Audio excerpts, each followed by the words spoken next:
Welcome to square talks. నేను వాసవి సోమరాజ్. ఈరోజు మనతో లైవ్‌లో ఉన్నారు ఎగ్జిస్టెన్షియల్ సైకాలజిస్ట్ హరిరాఘవ్ గారు. నమస్తే సార్. నమస్తే అమ్మ.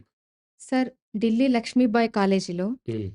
ప్రిన్సిపల్ ప్రత్యూష వత్సల గారు, హ్మ్. ఆవిడ క్లాస్ రూమ్ అంతా పేడతో అలికినటువంటి ఆ హ్మ్. దృశ్యం అనేది ఇప్పుడు సోషల్ మీడియాలో చాలా హాట్ టాపిక్‌గా మారింది. అవును. దాని గురించి మాట్లాడదాం. సో, ఆవిడ పేడ తోని గోడకి మొత్తం అలకటం. మనం అలకటం అంటాం గదా! ఊర్లో. అలా అలకటం అనేది వీడియో ఒకటి వైరల్ అయిన తర్వాత, ఆ ఢిల్లీ యూనివర్సిటీ స్టూడెంట్స్ యూనియన్ వాళ్ళు కూడా వెళ్లి, ఆమె రూమ్‌కి పేడ పూసి, మీకైతే ఏసీలు కావాలి, స్టూడెంట్స్‌కైతే పేడతోని చల్లబరుస్తారా? మీరు పేడ పూసుకోండి, ఏసీలు మాకివ్వండి అని వాళ్ళు కొంత ప్రొటెస్ట్ తెలియజేశారు. ఈ పేడ బుయ్యటము అనేది హ్మ్. ఆమె ఎందుకు పూసాను అని చెబుతుందంటే, నేనొక ప్రాజెక్ట్‌లో భాగంగా నేను పేడ పూసాను. అది హీట్‌ని తగ్గిస్తదనేటువంటిది విశ్వాసంతో టెస్ట్ చేయటం కోసం. హ్మ్. ఒక వారం రోజుల తర్వాత ఆ టెంపరేచర్‌ని టెస్ట్ చేస్తానని ఏదో ఆమె చెప్పింది. హ్మ్. ఇక్కడ అనేక విషయాలు చూడాలి. మొదటిదేంటంటే, ఒక రీసెర్చ్ ఏదన్నా చేయదలుచుకుంటే రీసెర్చ్‌కి ఒక పద్ధతుంటుంది. హ్మ్. మనం యూనివర్సిటీస్‌లో దానికి మనం ఏదైతే చేయబోతున్నామో దానికి అప్లై చేసుకుంటే యూనివర్సిటీ పర్మిషన్ ఇస్తది. తర్వాత మనం దాన్ని రకరకాల కండిషన్స్‌లో హ్మ్. దాన్ని స్టడీ చేసి దాని రిజల్ట్స్‌ని యూనివర్సిటీకి పంపిస్తే వాళ్ళు రివ్యూ ఉంటుంది. రకరకాల లెవెల్స్ ఉంటుంది. దాని తర్వాత దాన్ని ఐదర్ అది జరిగిందని, జరగలేదు ఏదో ఇస్తూ ఉంటుంది. అది పద్ధతి. హ్మ్. చదువుకున్న వాళ్ళు చేసే పద్ధతి. ఆమె ప్రిన్సిపల్ కాబట్టి చదువుకున్న ఆమెకుండే మనం చూడాలి. హ్మ్. సో, అది పద్ధతి. అయితే ఇక్కడ ఈమె ఏం చేసిందంటే తను సొంతంగా ఒకటి చేసింది. అది యూనివర్సిటీ యొక్క అంటే ఒక యూనివర్సిటీకి అప్లై చేసుకొని పర్టిక్యులర్ కండిషన్‌లో చేసింది కాదు. ఒక ప్రాజెక్ట్ ఏదో తను చేస్తూ ఉంది. అది కూడా తన ప్లేస్ కానటువంటి సొంతంగా కూడా చేసుకోవచ్చు. హ్మ్. మన ఇళ్లల్లో మనం రిసర్చ్ చేసుకోవచ్చు, స్టడీ చేయొచ్చు.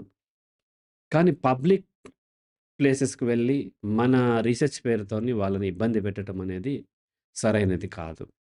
అంటే ఎందుకు ఇట్లా చేశారు అనంటే, రీసెంట్‌గా ఈ మధ్య పీయూష్ గోయల్ ఏం చెప్పారు అనంటే చైనా చాలా ముందుకెళ్ళిపోతుంది. డీప్ సీక్ లాంటి ఆర్టిఫిషియల్ ఇంటెలిజెన్స్, సెమీ కండక్టర్స్ ఇటువంటి వాటి మీద రీసెర్చ్ చేసి, చైనా చాలా అభివృద్ధి చెందుతుంది. అడ్వాన్స్డ్‌గా దూసుకుపోతుంటే, మన స్టార్టప్స్ మాత్రం కేవలం ఈ డెలివరీ బాయ్స్‌గా, స్విగ్గీ డెలివరీ బాయ్స్‌గా లేకపోతేనేమో ఊబర్‌లో, ఓలాలో డ్రైవర్లుగాను ఇలా మన వాళ్ళు మిగిలిపోతూ ఉన్నారు. హ్మ్. ఇది కాదు ఇంకా మన దేశం ముందుకు వెళ్ళాలని ఒక ఉద్దేశ్యంతో ఒక కామెంట్ చేశారు. తర్వాత ప్రధానమంత్రి మోడీ కూడా మన ట్రెడిషనల్‌గా మనకి చాలా ఆహ్, విజ్ఞానం ఉంది.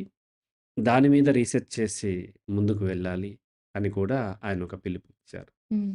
ఆ నేపథ్యంలో చాలామంది రకరకాలు చేస్తూ ఉన్నారు. ముఖ్యంగా మన ట్రెడిషనల్ అంటే కొన్ని విశ్వాసాలున్నాయి. ఎక్కువగా ఆవు పేడ మీద ఎక్కువ పవిత్రత ఆపాదిస్తూ ఉంటారు. దట్ టూ దేశీయ ఆవు. అంటే ఇండియన్ కౌ అనమాట. దేశీయ ఆవు అంటారు దాన్ని.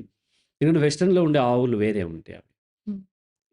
వాటికి మోపురం ఉండదు. రకరకాలేమో ఉంటాయి. దేశీయ ఆవు వేరే ఉంటుంది. మన తిరుపతిలో గూడా నెయ్యి దేశీయ ఆవు నుంచే తీసుకుంటూ ఉంటారు. దానికి కొన్ని క్వాలిటీస్ ఉన్నాయని చెప్తూ ఉంటారు. క్వాలిటీస్ ఉంటాయి.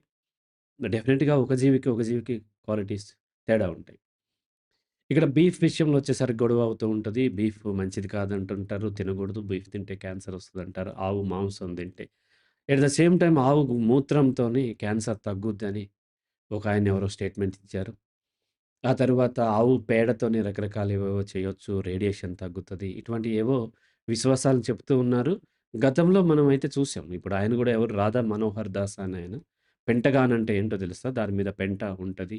ఆవు పేడ లోపల పూసారు అని జెప్పి ఏదో తెలిసే తెలియక ఆయన ఒక కామెంట్ చేసేసాడు. ఓకే. ఇట్లా చేస్తూ ఉంటారు. గుడ్డిగా కొంతమంది నమ్మేవాళ్ళుంటారు. అందులో హైలీ ఎడ్యుకేటెడ్ గూడా ఉంటారు. మనం గతం నుంచి చెప్పుకుంటుంది అఘోరా టైంలో గూడా మనం చెప్పుకునేదేంటంటే, చదువు అంటే కేవలం క్వాలిఫికేషన్ కాదు.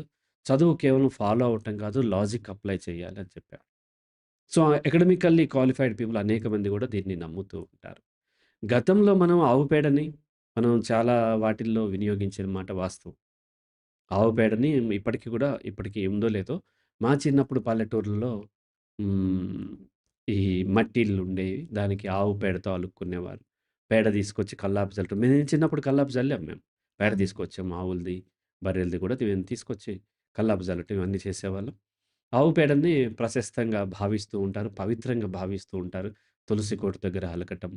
అంటే ముగ్గురేయటం. సైంటిఫిక్ రీజన్స్ కూడా చాలా ఉన్నాయి సైంటిఫిక్ మనకి. రీజన్ అంటూ ఉంటారు. హ్మ్. సైంటిఫిక్ రీజన్ ఎక్కడా గూడా ఇంతవరకు ప్రపంచంలో ఏ యూనివర్సిటీ కూడా ఆవు పేడ వల్ల ఈ బెనిఫిట్ అవుతదని ఇంతవరకు ఎక్కడ రీసెర్చ్ చేసి దాని రిజల్ట్స్ ఇవ్వలే. హ్మ్. ప్రతి దానికి సైంటిఫిక్ రీజన్ ఉంది అని ఒక ప్రొపగండా చేస్తూ ఉంటారు. పసుపుకి యాంటీబయాటిక్ ఉంటది. డెఫినెట్‌గా పసుపుకి కాదు ప్రతి దానికి ఉంటది. హ్మ్. ఆవు ఆక్సిజన్ తీసుకొని ఆక్సిజన్ వదులుతది. అవే కాదు, ఇప్పుడు మీరు శ్వాస తీసుకునే దాంట్లో కూడా ఆక్సిజన్ లోపలికి వెళ్తుంది. మొత్తం ఆక్సిజన్ బాడీ అబ్జర్వ్ చేయదు. హ్మ్. కొంత ఆక్సిజన్ బయటకొస్తది. మేకకైనా వస్తది, గొర్రెకైనా వస్తది, దేనికైనా వస్తది. హ్మ్. అది ఆవుకి మాత్రమే కాదు అన్నిటికి ఉంటది. అలాగే ఆవు యూరిన్‌లో యాంటీ ఫంగల్, యాంటీబయోటిక్స్ ఇవన్నీ ఉంటాయి. యాంటీ వైరల్ అన్ని మూత్రాల్లోనూ ఉంటది. Not only cow. అది గాడిద మూత్రంలో ఉంటది. అది అరబిక్ కంట్రీస్ వాళ్ళు ఒంటె మూత్రాన్ని అలా భావిస్తూ ఉంటారు. సో, అలాగే వచ్చి మనిషి మూత్రంలో కూడా యాంటీ వైరల్, యాంటీ ఫంగస్ ఇవన్నీ అన్నిట్లోనూ ఉంటది. దాన్ని తీసుకొని ఆవుకు మాత్రమే ఏసి ఇది సైంటిఫిక్‌గా ప్రూవ్ అయింది, సైంటిఫిక్‌గా ప్రూవ్ అయింది అంటారు. హ్మ్. సో, కాబట్టి ప్రతి దాంట్లో ఉన్నంత మాత్రం దాన్ని తీసుకొచ్చి మనము మోడర్న్ సైన్స్‌లో వచ్చిన దాన్ని పక్కన పెట్టేసి అది చేయం గదా! ఇప్పుడు పసుపులో యాంటీబయాటిక్స్ ఉండొచ్చు. ఇప్పుడు ఆపరేషన్ చేసేటప్పుడు ఆపరేషన్ చేసిన దాని మీద పసుపు పూయట్లే గదా! ఎవరైతే పసుపులో యాంటీబయాటిక్స్ ఉంటాయని స్టేట్‌మెంట్ చేసారో, వాళ్ళు సర్జరీ చేసుకున్నా సరే, వాళ్ళు యాంటీబయాటిక్స్ వాళ్ళు ఇంజెక్షన్‌లు, మెడిసిన్ ఇస్తారే తప్ప, పసుపు పూస్తానంటే అతను గూడా ఒప్పుకోడు. అవును. కదా! అవును. సో, ఇట్లా మనల్ని మనం మోసం చేసుకుంటున్నాం. లేవని అనట్లేదు. కానీ దాని లిమిటేషన్ ఏంటి? గతంలో ఆవు పేడ ఒక కాంటెక్స్ట్‌లో మనం వాడాము. దానివల్ల చల్లబడి కూడా ఉండొచ్చు డెఫినైట్‌లీ. కానీ ఆ తర్వాత చాలా అడ్వాన్స్‌డ్ వచ్చినియి. మనకు అనేక టెక్నాలజీస్ వచ్చినియి. మనం గతంలో సున్నంతో ఇల్లులు కట్టాము. ఇవేమీ లేకుండా కూడా కట్టారు. గోడులు అవన్నీ స్టాండర్డ్ ఉన్నాయి కాదనట్లేదు. కానీ ఇప్పుడు సిమెంట్‌తో కడితే ఎక్కువ ఉండట్లేదు అంటే ఇప్పుడు తొందర తొందర కట్టేసుకుంటున్నారు. దాని యొక్క ఇంజినీరింగ్ గాని వాటిలో తేడా వచ్చింది కాబట్టి తేడా ఉంటది. అలాగని వాళ్ళ ఇల్లుని తీసుకుపోయి సున్నంతోనో, దేనితోనో కట్టట్లే గదా! ఎందుకు కట్టట్లేదు అంటే అది చెప్పటానికి మన ఇగో సాటిస్ఫై చేయటానికి బాగుంటది. అది కూడా అప్పటికి విజ్ఞానమే. కానీ దాన్ని మించినటువంటి అనేక రెట్ల విజ్ఞానం మనకొచ్చింది. వచ్చిన తర్వాత చల్లబరుచుకుంటానికి మనం అనేక రకాల టెక్నాలజీని వాడుతున్నాం. ఆవు పేడతోనే కాదు, తాటాకులతో గూడా చల్లబడుతది. అలాగని మనం ఇప్పుడంతా అడ్వాన్స్‌డ్ కంట్రీస్‌లో తాటాకులేసుకొని కూర్చోవట్లే గదా! అవును సార్. సో, కాబట్టి అడ్వాన్స్‌డ్ వచ్చిన తర్వాత కూడా అదే పట్టుకొని వేలాడటం అనేది అడ్వాన్స్‌మెంట్ కాదు. సైన్స్ ఎప్పుడు కూడా అప్‌డేట్ అవుతది. అప్‌డేట్ అవుతది. గతంలో మనం జేసినయి ఏమి తక్కువని అనట్లేదు. కానీ దాన్ని మించి వచ్చాము. దాన్ని మించి మనం చేయాలి. చిన్నప్పుడు మేము లెక్కలన్నీ కూడా కూడికలు, తీసివేతలు మేము ఇట్లా జేసాం. ఆ తర్వాత కాలిక్యులేటర్ వచ్చింది. ఆ తర్వాత ఇప్పుడు కంప్యూటర్లు ఇవన్నీ వచ్చేసిన తర్వాత కూడా కాలిక్యులేటర్ అడ్వాన్స్ సైన్స్ అని జెప్పి నేను కాలిక్యులేటర్ వాడలేను కదా! సైన్స్ ఎప్పుడూ అప్‌డేట్ అవుతూ ఉంటది. టెక్నాలజీ కూడా అప్‌డేట్ అవుతూ ఉంటది. ఓల్డ్ టెక్నాలజీని అంతవరకే చూడాలి తప్ప, లేటెస్ట్‌గా అప్‌డేట్ అయిన దానికంటే కూడా ఇదే బెటర్ అనుకుంటే ఇప్పటికి మేము కుండ నీళ్ళు తాగుతూ ఉంటాం. దాంట్లో ఉండే అడ్వాంటేజ్ దానికుంటాయి కాదనట్లేదు. ఆవు పేడను కూడా అవసరం కొద్దీ వాడొచ్చు. కానీ ఇలా తీసుకొచ్చి పబ్లిక్ ప్లేసెస్‌లో అది విద్యాలయాల్లో స్టూడెంట్స్ కూర్చునే దగ్గర పూయటము అనేది తన సొంత ప్రాజెక్ట్. హ్మ్. అక్కడికొచ్చే క్లాస్ రూమ్‌ని వేదికగా చేయటం అనేది అనైతికమైనది. అక్కడ వెంటిలేషన్ లేదు, ఫ్యానులు లేవు. ఆ పిల్లలెళ్తే ఆవు పేడ వాసన వస్తూ ఉంటుంది. అది తన ఇంట్లో చేసుకోవచ్చు.